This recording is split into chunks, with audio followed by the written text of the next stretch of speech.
आज की कहानी का विषय, जब तक बेटी हमारे घर है उनकी हर इच्छा जरूर पूरी करे। 5 साल की बेटी बाजार में गोलगप्पे खाने के लिए मचल गई। किस भाव से दिए भाई? पापा ने सवाल किया। 10 रुपए के 8 दिए हैं।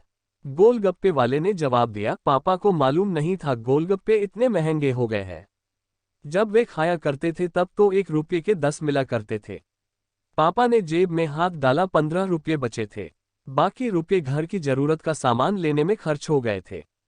उनका गांव शहर से दूर है, 10 रुपये तो बस किराए में लग जाने हैं। नहीं भाई, 5 रुपये में 10 दो तो ठीक है, वरना नहीं लेने।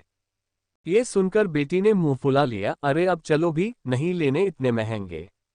पापा के माथे पर लकीरें उभर आईं। अरे खा लेने दो ना साहब, अभी आपके घर में है तो आपसे लाड़ भी कर सकती है।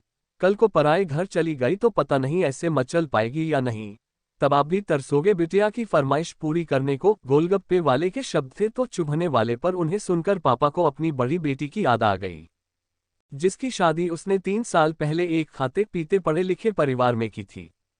उन्होंने पहले साल से ही उसे छोटी छोटी बातों पर सताना शुरू कर दिया था। 2 साल तक वह मुट्ठी भर भर के रुपये उनके मुंह में ठूंसता रहा, पर उनका पेट बढ़ता ही चला गया और अंत में एक दिन सीढ़ियों से गिरकर बेटी की मौत की खबर ही मायके पहुंची। आज वह छटपटाता है कि उसकी वह बेटी फिर से उसके पास लौट आए और वह चुन चुनकर उसकी सारी अधूरी इच्छाएं पूरी कर दे। पर वह अच्छी तरह जानता है कि अब यह असंभव है। दे दूं क्या बाबूजी? गोलगप्पे वाले की आवाज से पापा की तंद्रा टूटी। रुको भाई, 2 मिनट। पापा पास ही पंसारी की दुकान थी, उस पर गए जहां से जरूरत का सामान खरीदा था। खरीदी गई 5 किलो चीनी में से 1 किलो चीनी वापस की तो 40 रुपये जेब में बढ़ गए। फिर ठेले पर आकर पापा ने डबडबाए आंखें पोंछते हुए कहा, अब खिला दे भाई। हाँ, तीखा जरा कम डालना, मेरी बिटिया बहुत नाजुक है।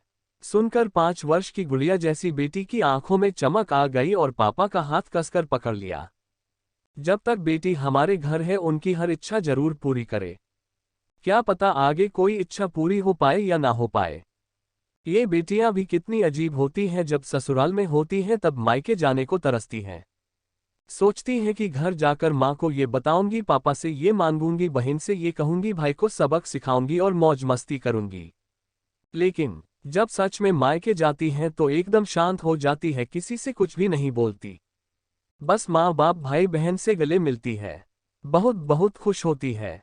भूल जाती है कुछ पल के लिए पति ससुराल, क्योंकि एक अनोखा प्यार होता है मायके में, एक अजीब कशिश होती है मायके में। ससुराल में कितना भी प्यार मिले, माँ बाप की एक मुस्कान को तरसती है ये बेटियां।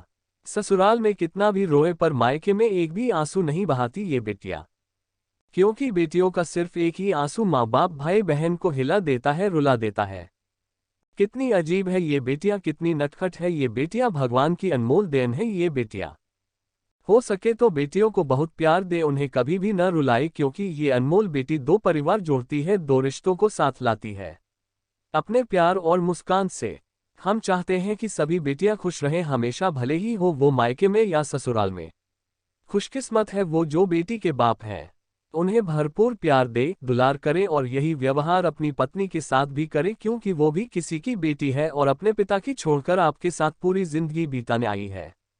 उसके पिता की सारी उम्मीदें सिर्फ और सिर्फ आपसे हैं। आपको यह कहानी कैसी लगी हमें कमेंट बॉक्स में बताएं और ऐसी मजेदार कहानियां सुनने के लिए हमारे चैनल कहानियों की दुनिया को सब्सक्राइब करें। धन्यवाद।